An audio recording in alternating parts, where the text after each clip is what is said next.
যি আমাৰ মাজৰ পৰা হেৰাই গ'ল হাৰ্টথ্ৰব জুবিনদাৰ নামত বিনামূলীয়া সংগীত প্ৰশিক্ষণ কি ক'ব? মানে এইটো আচলতে কেতিয়াবাৰ পৰা মই প্লেন কৰি থকা হৈছিলে, কিন্তু জেগা আৰু সময়ৰ মানে দুটা কম্বিনেশ্যনটো মিলা নাছিলে।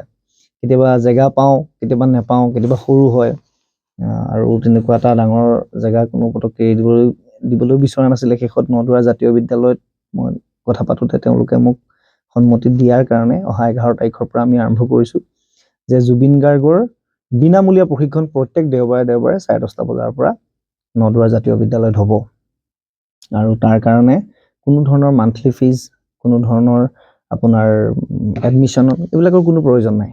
আৰু সেইটো আমাৰ মেলোডি ৱেভ আমাৰ গ্ৰুপৰ ফালৰ পৰা হৈছে, যিটো গ্ৰুপে আমি বিগত 25 বছৰ 30 বছৰে ধৰি পেলাই, মোতকৈওতো মই অহাৰ আগৰ পৰা মেলোডি ৱেভ আগৰ পৰা আছিলে।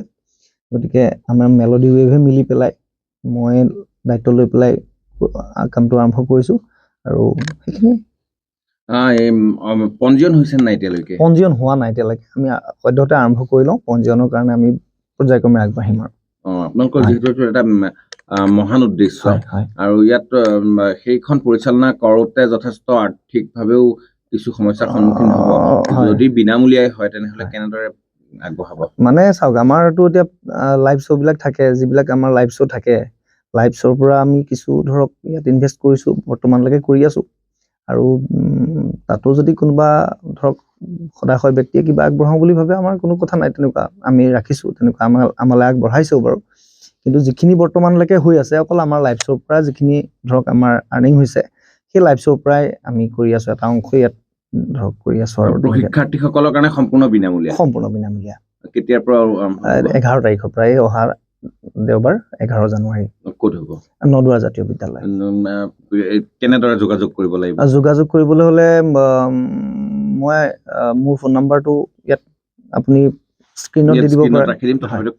মোৰ ফোন নাম্বাৰটো 8638860261। এইটো নাম্বাৰত আপুনি যোগাযোগ কৰিলে মোৰ লগত কথা পাতিব পাৰিব। আৰু